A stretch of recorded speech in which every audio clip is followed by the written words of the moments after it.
air kapur ini fungsinya buat apa sih, Pak? Untuk penjernih niranya. Kalau nggak dikasih ini, biasanya airnya rasanya putih gitu. Susah kalau jadi gulanya. Ini kan lalat sama lepa kan nggak sama dekat gitu kan, karena ada baunya yang nyengat gitu. Tidak direkomendasikan menggunakan batu gamping karena itu akan menimbulkan gangguan pada fungsi hati, gangguan pada fungsi ginjal. Gula Jawa pasti udah familiar di telinga kita semua kan? Pemanis alami satu ini emang banyak digunakan untuk kebutuhan minuman ataupun makanan. Pembuatan gula Jawa sesungguhnya hanya berasal dari bahan baku alami dan diproses secara tradisional. Tapi ada aja kelakuan pembuat gula Jawa nakal yang nge-create gula Jawa jauh dari alami dengan nyampurin bahan yang cenderung berisiko banget buat tubuh. Apa aja bahan campuran itu dan apa bahayanya? Nah, biar lebih waspada, nonton bareng yuk Buser Investigasi Bahaya Gula Jawa Campur Sabun Colek. Kalau lihat pohon kelapa berjejer seperti ini, kebersit nggak sih di pikiran kita ngambil kelapa mudanya buat diminum? Iya apa iya? Nah, ternyata selain bisa diminum dan dikonsumsi air dan daging kelapanya, dari pohon kelapa ini bisa diproduksi gula aren atau gula Jawa loh yang diproses dari tetesan air niranya. Ngemengin gula Jawa nggak bisa lepas dari kuliner di tanah air. Campuran minuman bisa, buat makanan apalagi. Wah, banyak ya manfaatnya. Nah, yang kali ini mau kita bahas soal pembuatan gula Jawa yang gak lazim dan cenderung nyerempet bahaya, serta mengesampingkan faktor kesehatan. Kebetulan kami kenal seseorang yang diduga tahu persis soal ini. Katanya ada campurannya, Pak ya? Ya, dengar-dengar gitu sih, ada campuran. Apa itu, Pak, campurannya, Pak? Kalau katanya, saya belum bilang sendiri ya, katanya ada batu gamping, kapur sih. Ada sedikit sabun. Ada sabunnya juga, sabun colek katanya. Tujuannya buat apa gitu? Saya kurang paham ya. Jadi yang jelas produksinya gula pakai itu. Ada yang nyambut pakai itu lah. Gitu. Tapi infonya banyak nggak pakai gitu, Pak? Ya, saya pasti saya nggak tahu lah, banyak sedikitnya. Tapi ada. Hah? Seriusan ini? Pakai dua bahan itu campurannya? Buat mastiin omongannya, lah lanjut kita telusurin. Permisi, Pak. Random aja sih, kami coba amprokin dapurnya salah seorang pembuat gula Jawa. Nanya-nanya, siapa tahu beruntung dapat yang modelannya yang nggak lazim. Kalau boleh tahu Bapak lagi bikin apa nih, Pak? Gula Jawa. Gula Jawa ya, Pak ya? Memang biasanya jam-jam segini ya bikin? Iya. Boleh, Pak, kalau misalkan saya ikut lihat prosesnya, Pak? Boleh, silahkan. Boleh ya? Iya. Ini udah mulai masak berarti, Pak? Iya, dari pagi. Ini yang ngambil dari jam berapa nih, Pak? Ini dari setengah 6 tadi. Setengah 6 ya, pagi. Jadi kalau jam segini justru udah mulai proses ini ya? Tapi kalau bikin tuh selalu pagi, Pak? Berarti? Enggak juga, kan di satu hari 2 kali. 2 kali apa? Pagi dan sore, ambilnya niranya.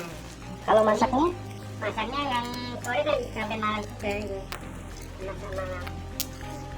Oh, berarti 2 kali masak, Pak? Iya. Ngepas banget momennya. Si Babe yang punya usaha lagi mau produksi gula Jawa. Rezeki emang gak kemana sob. Apalagi aneh diizinin full buat mantengin prosesnya. Lama juga loh pembuatan gula Jawa ini. Gak cukup sejam 2 jam, lebih-lebih dari itu. Selama proses pemasakan, wajan gak boleh ditinggalin jauh-jauh, alias harus sering diaduk-aduk supaya gak akan mengerak di bagian dasarnya. Sudah mulai berubah ya, Pak, warnanya? Iya, ini ada masak sekitar 3 jam nih. Oh, selama itu ya, Pak ya? Iya, ini prosesnya lama nih, paling 1 jam lagi baru masak jadi ini gula.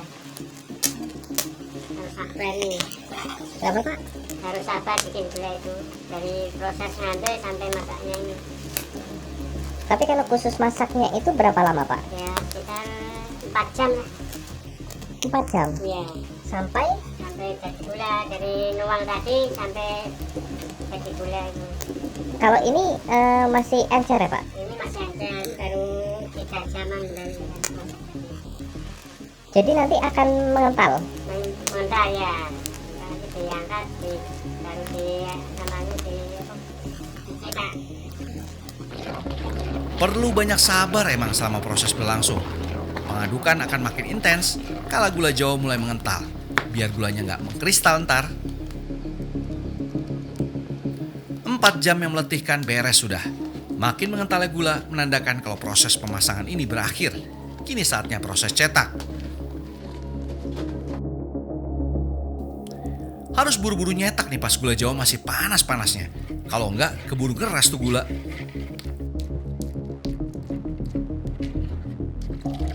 Kalau proses pengerasannya sendiri sih nggak butuh waktu lama, paling sekitar setengah jaman. Ini setiap hari bisa bikin berapa tangkap ini Pak? Sekali mas ini bang ya 20-an lebih. 20 apa? 20 tangkap ini. Kalau di kilo berapa tuh Pak? Kilo ya 4 kilo 5 kilo.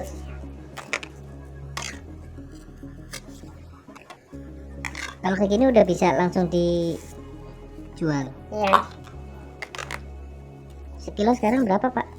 Kalau di hari petani 18.000. Waduh, kok aneh mendadak jadi kehilangan fokus ya sama tujuan awal soal produksi gula Jawa yang dibikin pakai bahan yang nggak masuk logika. Nggak ada yang aneh sepertinya dari tadi. Ampun dah, jadi buang-buang waktu kan?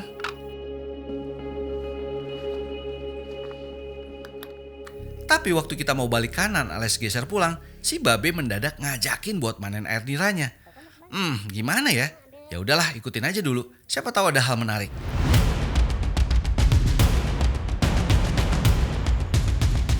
Boro-boro takut si Babe tanpa alat pengaman apapun, pohon kelapa yang tinggi tuh dipanjatnya. Ini merupakan proses pengambilan air nira, bahan utama pembuatan gula Jawa. Tapi ada yang bikin kening aneh berkerut nih. Ada hal yang mulai terjawab dari misi kami sebelumnya. Sebuah larutan putih pekat jadi salah satu poinnya.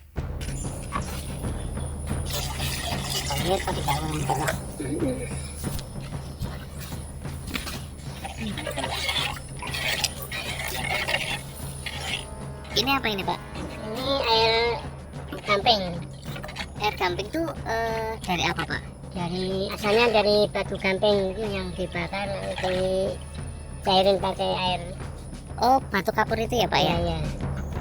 Rupanya larutan batu kapur itu digelontorin ke wadah yang nantinya bakal dipakai buat tampungan air nira. Terus ngapain pakai batu kapur segala, Beh?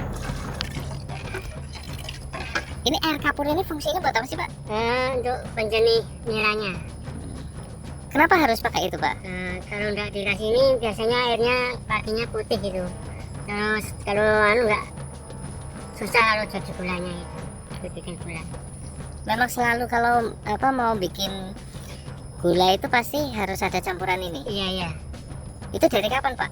Campuran kayak gini dipakai Pak? Tiap aja mau ambil niranya gitu pagi ya sama sore. Larutan batu kapur udah bikin aneh linglung. Yang ini malah lebih nggak masuk akal lagi. Sabun colek sob, buju buneng. Babe ini mau cuci piring apa nyuci baju, Beh? Apa hubungannya sabun colek sama gula Jawa sih?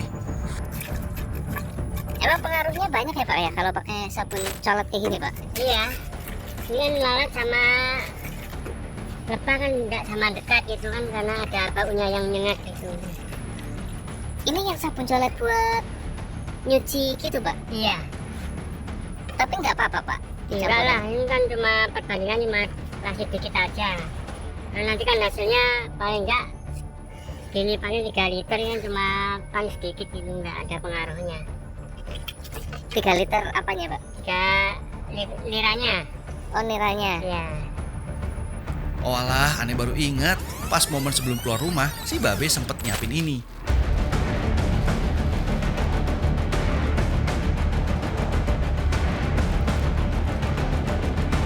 Yang bikin merinding sampai ubun-ubun tuh, pas batu kapur itu disiram pakai air, langsung mendidih sob. Jadi mendidih ini Pak ya? Kan panas terlalu gampang. Tuh kalau kulit kena percikan larutan batu kapurnya bisa melepuh kali ya. Asap panasnya aja tebal bener.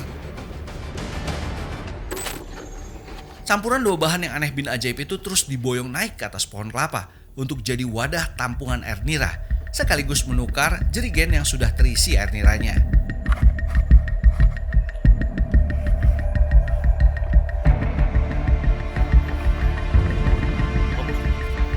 Berliter-liter air nira didapat. Secara kasat mata emang gak kelihatan adanya yang aneh dari air nira ini. Tapi ini buat hitungan kasat mata loh ya.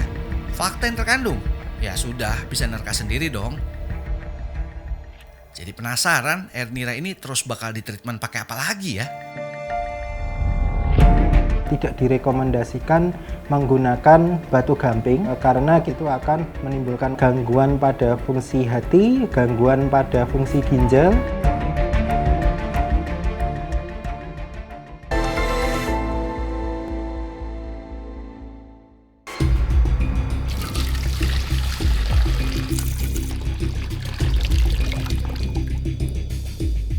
Rupanya air nira yang baru dipanen itu langsung dimasak. Proses pemasakan menggunakan cara tradisional dengan tungku kayu bakar. Katanya sih, cara ini bisa memantik aroma dan rasa gula Jawanya lebih keluar. Lah, itu kenapa ya? Air nira yang udah mulai mendidih jadi berbusa gitu. Apa mungkin efek dari campuran dua bahan sebelumnya pas proses pengambilan air nira? Jadi berbusa kayak gitu ya Pak ya? Iya, iya. Biasa kan berbusa gini sudah. Kenapa Pak? Ini nanti kan diambil pakai itu. Kita serap.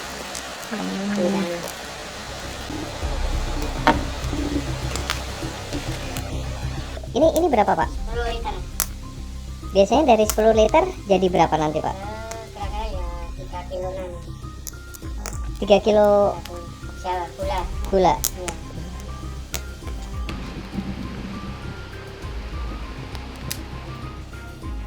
Proses pemasakan ini akan berlangsung beberapa jam sama dengan pembuatan gula Jawa sebelumnya. Cuman ini di pikiran aneh masih agak ngawang-ngawang soal benda satu ini. Umumnya batu kapur ini buat apa ya? Biar sedikit ada gambaran, sebuah toko bahan bangunan aneh samperin. Itu mantan batu kapur Bu. Iya. Mana Bu? Oh ini.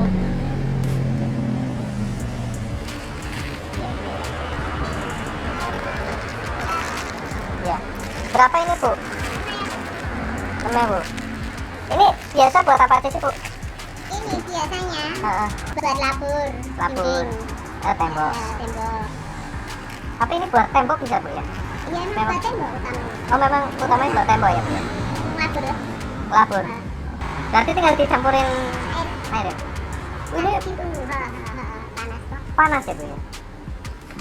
Kayak umet gitu ya Bu ya? Walah, ternyata ini bahan yang biasa dipakai buat ngecat tembok bangunan. Duh ampun, nggak bahaya tah?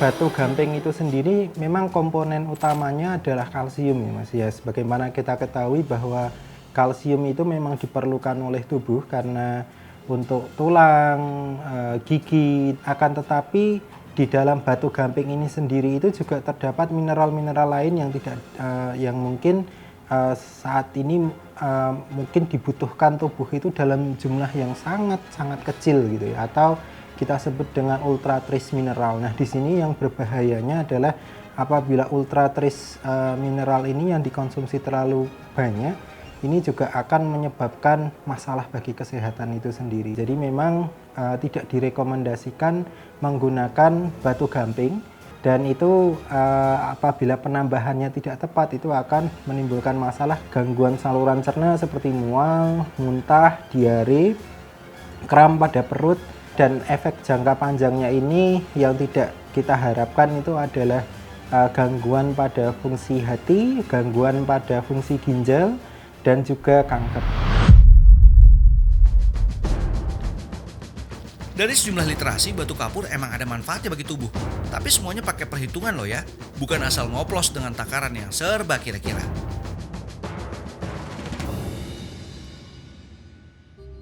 Gula merah hingga kini masih jadi komoditi penting sebagai bahan campuran pangan. Walau bukan kebutuhan pokok pangan harian, gula merah masih sangat diperlukan untuk berbagai produk jajanan. Ampiang atau gula kacang ini salah satunya.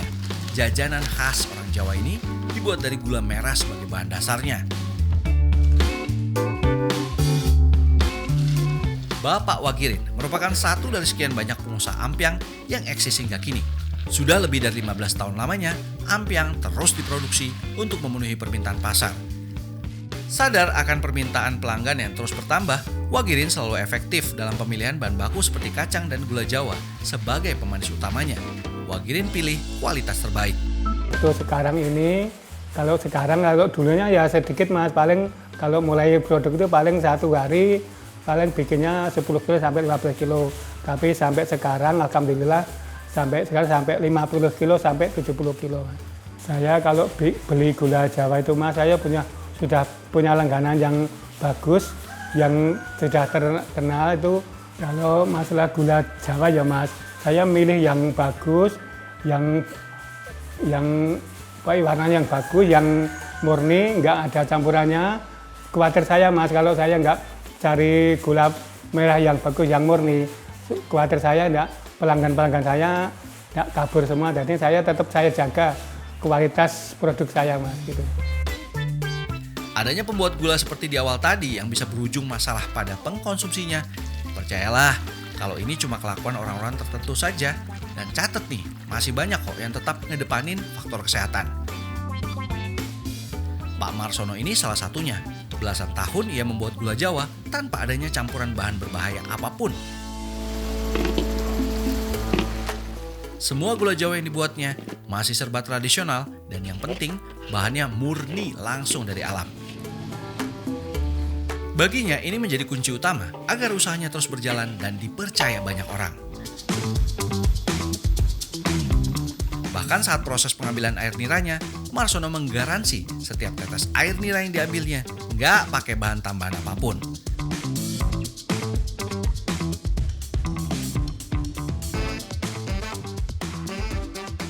Kalau saya lihat ini wadahnya kok kosongan saja ya Pak ya, nggak ada campuran apa-apa ya Pak ya? Ya memang kosong, kalau milikku saya nggak pernah ngasih apa-apa atau kapur, karena mungkin itu bisa merubah dari segi rasa. Dulu pernah pakai kapur nggak sih Pak? Ya dulu pernah, sekitar tahun 2000 sampai 2005 itu saya pakai kapur. Kalau rasa itu yang pakai kapur itu pasti ada sedikit rasa pahit, itu pasti ada. Marsono dan sang istri belakangan juga membuat varian gula Jawa gurih yang dicampur dengan parutan kelapa segar. Pembuatan varian rasa baru yang siap dikonsumsi ini basisnya karena ada permintaan dari pelanggan. Untuk satu hari sekitar 12 sampai 13 kilo. Ya, apalagi pelanggan gula Jawa saya itu sekarang banyak, jadi saya nggak mau dari kualitas barang yang saya hasilkan nantinya justru karena campuran-campuran itu pasaran gula Jawa saya jadi hilang. Gula Jawa juga sebagian saya konsumsi sendiri. Jadi saya memang benar-benar mau hidup yang lebih sehat.